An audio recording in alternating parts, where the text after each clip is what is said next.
अब आगे मैथ का लेकर सीरीज लेकर चल रहे हैं आगे परसेंटेज का। कल रेशियो दिए थे याद करने के लिए, कम से कम एक बार रेशियो का रिवीजन करा दें। परसेंटेज का पार्ट 2 में जो हम रेशियो दिए थे याद करने के लिए परसेंटेज का, उसको ध्यान में रहना चाहिए। जैसे परसेंटेज का मतलब होता है आउट ऑफ 100, कोई चीज़ 100 में से कितना। जैसे कि 100%, 100% का मतलब होता है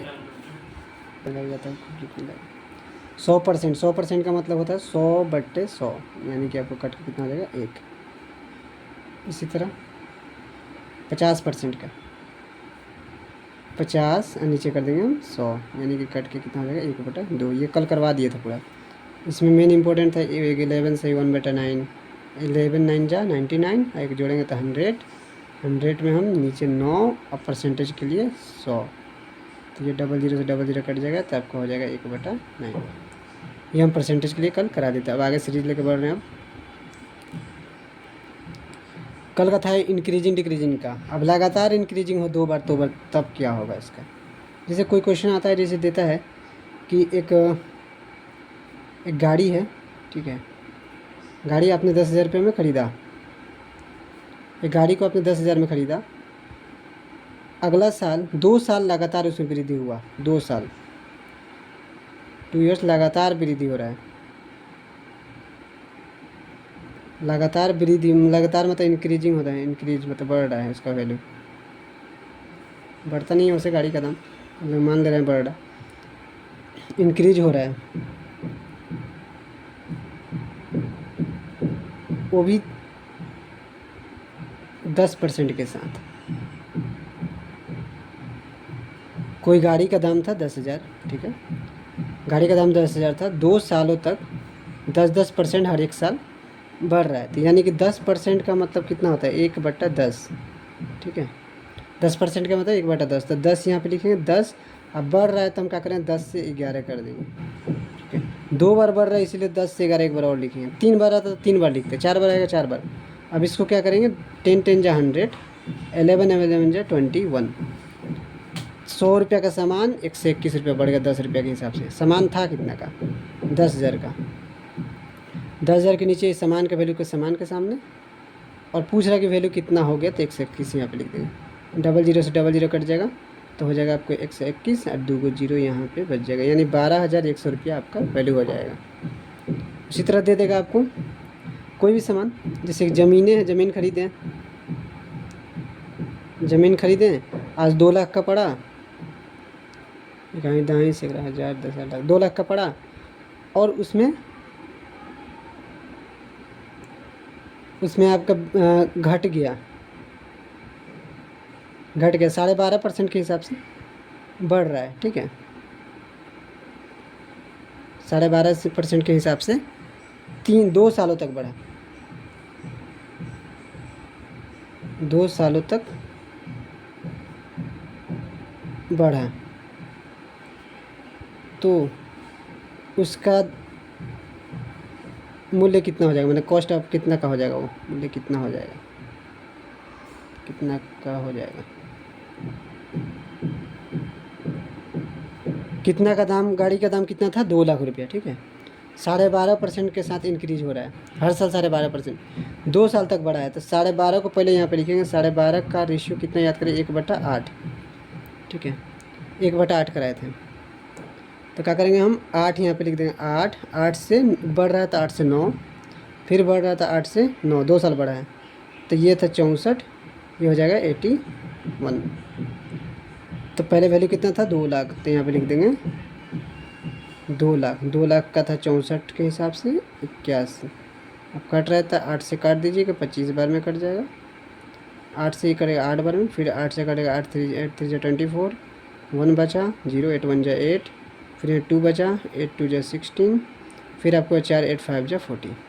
अब इसको हम मल्टीप्लाई कर दें तो जो आंसर आ जाएगा आपको 31 25 में आप 81 से मल्टीप्लाई कर लीजिएगा, इसका आंसर आ जाएगा। ये था मतलब इंक्रीजिंग डिक्रीजिंग बेस पे, 2 साल बढ़े 3 साल बढ़े, परसेंटेज को पहले उठाना है, परसेंटेज उठाकर उसके बाद इंक्रीजिंग डिक्रीजिंग कर देंगे।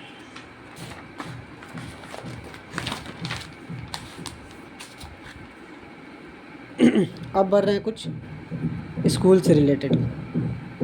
कुछ स्टूडेंट से रिलेटेड। कोई भी चीज़ परसेंटेज में लेना हो तो हमेशा हमेशा याद रखना 100 लेना पड़ेगा, 100 ही लिया जाता है परसेंटेज के लिए। नेक्स्ट टॉपिक ये है कि किसी स्कूल में, किसी भी स्कूल में 25% गर्ल्स हैं, तो आपको खुद से गेस करना पड़ेगा कि बॉयज़ कितने होंगे। स्टूडेंट की बात करें, किसी स्कूल में स्टूडेंट के में 25% गर्ल्स है, तो आपको खुद से बताना पड़ेगा कि हाँ 75% वहाँ पे क्या होगा, बॉयज़ होगा। ठीक है, ये खुद से डिसाइड करना पड़ता है, सोचना पड़ेगा कि अगर 25% गर्ल्स है तो ये नहीं दिया रहता है, ये अपने से डिसाइड करना पड़ता है, हाँ 75% ये गर्ल्स होगा। कोई पूछेगा 35% अगर गर्ल्स है, बॉयज़ है, तो आपको बताना पड़ेगा गर्ल्स कितना है, तो गर्ल्स हो जाएगा 65%। ठीक है, अब इसी बेस पे कुछ क्वेश्चन करेंगे कि किसी स्कूल में स्टूडेंट की संख्या जो था, टोटल स्टूडेंट वो थे 500, टोटल स्टूडेंट 500 हैं, उसमें से गर्ल्स जो हैं, गर्ल्स 20% है। तो बोल रहा है कि फाइन बॉयज़ बताइए, मतलब बॉयज़ कितना होंगे, नंबर में बताना होगी। तो गर्ल्स का परसेंटेज कितना है, 20%, तो आपको खुद से बॉयज़ का बता देना होगा, कितना होगा 80, बॉयज़ का कितना होगा 80, क्योंकि 100 का परसेंटेज होता है। ये है टोटल स्टूडेंट, स्टूडेंट में दोनों आ जाएंगे, गर्ल्स बॉयज़ दोनों, तो टोटल का मतलब ये 100 हो जाएगा। पूछा है बॉयज़ का, तो बॉयज़ का 80 यहाँ पे लिख देंगे, गर्ल्स का पूछता था यहाँ पे गर्ल्स का 20 लिख देते हैं। 00 से 00 कट गया, यानी कि 8 5 40। कितना बॉयज़ हैं उसमें, इस स्कूल में 400 बॉयज़ हैं, तो आपको खुद से गेस करना है 100 मतलब उसमें गर्ल्स होंगी। टोटल स्टूडेंट कितना है, 500। इस टाइप के भी क्वेश्चन आते हैं। कभी क्या होगा कि आपको दे देगा कि 30% बॉयज़ हैं, ठीक है, किसी स्कूल में 30% बॉयज़, 40% गर्ल्स, और बाकी जब टीचर हैं लोग। ठीक है, और स्कूल में टोटल लोग जो हैं वो ये 3000 लोग हैं। ठीक है, 3000 हैं इसमें, तो उसमें आपको खुद से बताना पड़ेगा कि टीचर की संख्या कितनी है।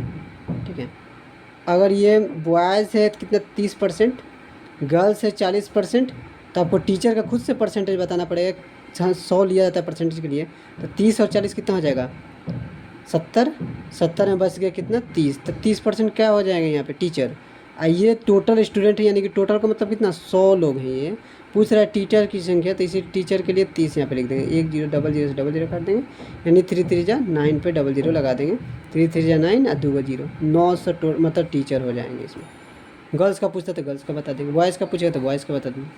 इसी तरह कभी कभी क्या होगा कि दे देगा कि किसी स्कूल में टोटल स्टूडेंट जो हैं, टोटल स्टूडेंट 600 हैं। ठीक है, उसमें अब्सेंट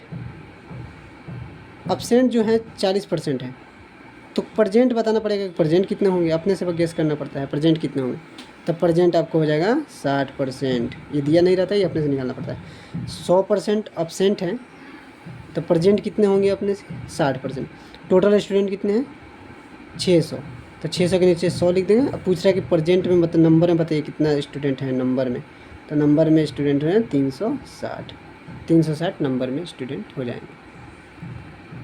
ये परसेंटेज का था। अभी और सीरीज बढ़ाएंगे, 2-3 और टॉपिक होगा तो।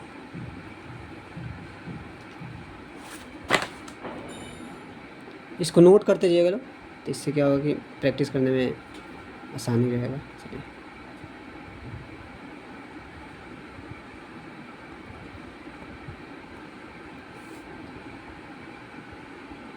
इंक्रीजिंग डिक्रीजिंग हो गया, और बॉयज़ गर्ल्स का हो गया, और इनकम एक्सपेंडिचर बहुत इंपॉर्टेंट होने वाला है। इनकम और एक्सपेंडिचर ये लास्ट है, इनकम एंड एक्सपेंडिचर। ये जो समझ लिया ना, वो परसेंटेज का लगभग हो चुका है। इनकम और एक्सपेंडिचर, इनकम क्या होता है और एक्सपेंडिचर क्या होता है, और सेविंग क्या होता है, 3 टर्म होता है। इनकम जो हम कमाते हैं वो इनकम होता है, जो बचाते हैं वो मेरा सेविंग होगा, जो खर्च कर दिए वो एक्सपेंडिचर होगा। एकदम सब 100 पे ही चलेगा। कोई पूछेगा कि बता तुम 100 रुपया अगर कमा रहे हो, तुम्हारा इनकम 100 रुपया है, तुमने 40 रुपया सेव कर रहे हो, तो एक्सपेंडिचर खुद से बताना पड़ता है कि एक्सपेंडिचर हमने कितने किया, तो 60 रुपये। हाँ नहीं इसमें तो इसी टाइप का क्वेश्चन आएगा इनकम और एक्सपेंडिचर बेस पे। क्वेश्चन ये है कि कोई व्यक्ति है, कोई भी पर्सन है जो 40% सेव कर रहा है, ठीक है, 40% अपने इनकम का सेव कर रहा है और अगली बार उसके इनकम में अच्छा काम किया होगा तो उसके इनकम में 30% की वृद्धि हो जाती है, 30% की इंक्रीजमेंट हो जाता है, इंक्रीज हो जाता है, इंक्रीज मतलब बढ़ जाता है। उसकी अच्छा काम करने के कारण उसका इनकम में क्या कर दिया जाता है, 30% की इंक्रीजमेंट कर दिया जाता है। और इंक्रीजमेंट हो गया तो अब सेविंग का सोच रहा है कि और बचाएंगे, तो और सेविंग क्या किया उसने, 20% का सेविंग का इंक्रीजमेंट कर दिया। ध्यान से ही थोड़ा टफ लगेगा क्वेश्चन। 20% उसने सेविंग में क्या किया, इंक्रीजमेंट कर दिया। तो बताइए कि उसके एक्सपेंडिचर में कितना वृद्धि हुआ, कितना इंक्रीजमेंट हुआ, खर्च में, एक्सपेंडिचर में कितना बढ़ा, ये बताना है आपको, एक्सपेंडिचर बताना है, जबकि सब सेविंग और इनकम की बात चल रहा था, ठीक है। क्वेश्चन ये था कि सेव कितना कर रहा है, 40, यानी कि आपको लेना है 100, ठीक है, 100 इनकम कमाया होगा तो 40 सेव कर दिया, ये इनकम हो गया, ठीक है। इतने ज़्यादा इनकम को इनकम बढ़ाएंगे, सेविंग को सेविंग में बढ़ाएंगे और एक्सपेंडिचर को एक्सपेंडिचर के ही साथ रेशियो करेंगे। अगर 100 रुपये कमाता होगा, 40 रुपये सेव कर रहा है तो बचाया कितना होगा, 60 रुपया बचाया होगा। तो ये कर रहा है सेविंग, ये एक्सपेंडिचर। अगला साल अच्छा काम किया तो उसका क्या, 30% का इंक्रीजमेंट हो गया, यानी कि इनकम के 30 रुपये बढ़ गया, यानी अब कितना हो जाएगा, 130 रुपया हो गया, ठीक है। अब बोल रहा है कि सेविंग में भी 20% का वृद्धि है। सेविंग पहले कितना था, 40 को आपको 20% निकालना, 20% का मतलब नीचे में 100, याद रखिए 20% मतलब नीचे में 100, 2 जीरो से 2 जीरो काट दें, यानी 8 रुपया बढ़ा दिया। पहले 40 रुपया सेव करता था, अब 48 रुपया सेव कर रहा है। अब आपको नया बताना है, 130 रुपया आपके पास अगर इनकम हो और 48 रुपया आपने सेव किया तो बचाया कितना में होगा, 10 में से 8 गया 2, ये हो जाएगा 12, 12 में से 4 गया 8। अब पूछ रहा है कि एक्सपेंडिचर में कितना वृद्धि हुआ, तो एक्सपेंडिचर में कितना वृद्धि हुआ, ये वृद्धि हो रहा है 2 और ये 22 रुपया का वृद्धि हुआ। किस पे, बेस प्राइस होता है हमेशा 60 वाला शुरू वाला, इंटू 100 कर देंगे। अब इसको 0 से 0 काट देंगे, 2 से 11 बार में, 2 से 3 बार में, यानी कि हो जाएगा 110/3, यानी कि लगभग 3 त्रिका 9, फिर 1 बच जाएगा, 3 त्रिका 9, 3 त्रिका 9, 2 3 छके 18, 3 छके 18 और ये 3 त्रिका 9, 2 3 छके 18, 2 बच रहा है, 2/3, इतना % का उसका क्या हुआ, वृद्धि हो रहा है एक्सपेंडिचर में। ये थोड़ा बढ़िया क्वेश्चन था, इस टाइप के क्वेश्चन आएगा तो टॉप में आएगा। आज 2 ही टॉपिक कराए हैं, 3 वो टॉपिक करा दिए, उसको 2 बार 3 बार इंक्रीज करेगा तो या डिक्रीज करेगा तो डिक्रीज कर दें 2-3 बार लगातार। और दूसरा कराए थे स्टूडेंट बेस पे कितना ऑप्शन कितना प्रेजेंट उसके लेकर, और तीसरा कराए हैं इनकम और एक्सपेंडिचर, कल कराए थे सिंपल एक टर्म के लिए।